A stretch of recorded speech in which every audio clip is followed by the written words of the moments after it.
2 मिनिटं फक्त सगळ्यांची घेतो. शेवटचा एक आपल्याला लास्ट भाषण देतो आणि काय बोलायचं काही कळत नाही कारण डायरेक्ट ऑनलाईन झालोय. नाही तर प्रत्येक भाषणामध्ये तयारी करायचा असतो. पण ठीक आहे चला.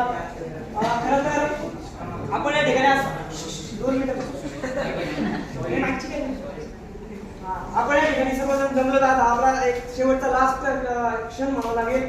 पण ते सांगण्याच्या अगोदर इथे एवढा मोठा स्टाफ बसलाय. स्टाफच्या समोर बोलायला म्हणत आहात नंतर लागतंय की त्यांनी ते आमच्या सगळ्या अशा दगडासारख्या पोरांना असं डायरेक्ट सोन्यासारख्या म्हणून टाकलंय. त्याच्यामुळं त्या गोष्टीचा आपला मला खरंच अभिमान वाटतो.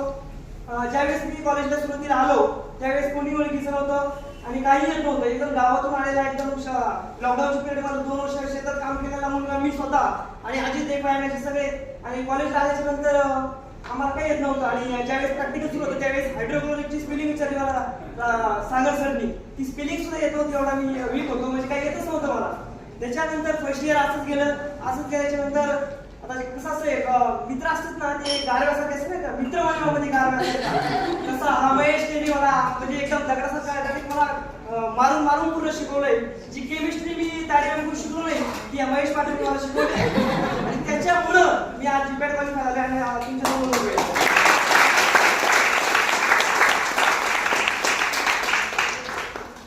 माणसाचा विषय असं एकदम हे चाललेला असते आणि जर तुम्हाला त्याच्यामध्ये कोणी मोटिवेशन करणार जर नाही भेटला ना तर मग खरंच खूप आवड असते.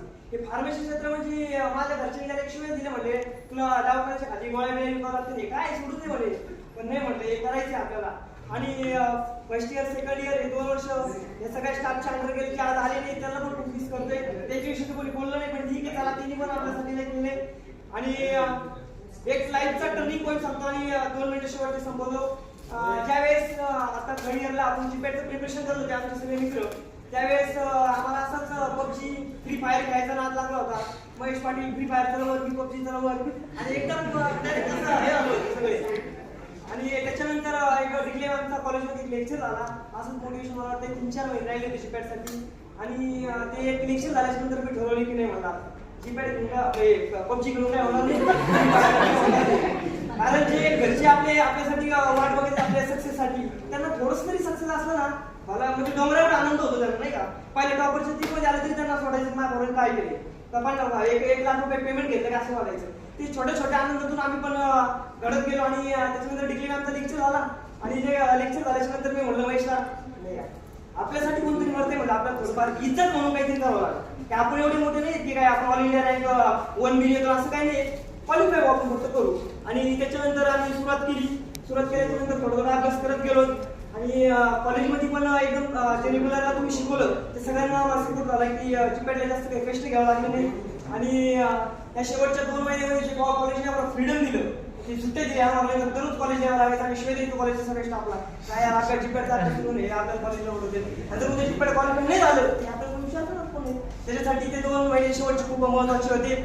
आणि या सक्सेसमध्ये बाकीचे बसलेले मित्र त्यांच्याकडे बघितल्याच्या नंतर तर काय बोलायचं मला कळतच नाही. एकमेकांसाठी रडणारे आणि जीव देणारे हे पहिलेच येते आपल्या कॉलेजमध्ये.